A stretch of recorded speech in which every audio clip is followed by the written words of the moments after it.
tocar de ouvido é uma construção, né? Você precisa saber vários conceitos e a gente sempre fala dessa importância de você saber os conceitos. Então, se você sabe os acordes e os ritmos, você já consegue começar a tocar na sua igreja.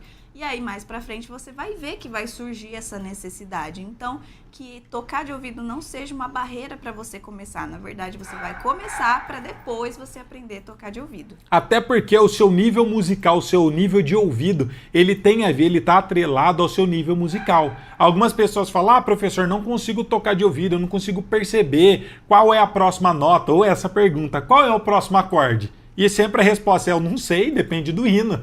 Cada hino vai ter o próximo acorde diferente. Mas essa não deve ser a pergunta que você deve fazer. E sim, você tem que pensar, o que eu preciso estudar para me evoluir no meu instrumento? Porque automaticamente seu ouvido vai desenvolver ao longo dessa trajetória. Por exemplo, se você não entende sobre escalas, como você vai tirar algum solo de ouvido? Se você não tem nenhum mapa que é a base para você desenvolver o seu ouvido. Ou se você quer tocar de ouvido, você não conhece sobre formação de acordes tríades, tétrades, inversões de acordes, sobre função harmônica, sobre campo harmônico, como você acha que você vai conseguir perceber e ter essa noção de como tocar de ouvido? Então tudo é uma construção, você precisa estudar tudo isso antes para você ter uma noção muito boa depois. E na internet está cheio de professores falando, que você tem que tocar de ouvido, que você precisa...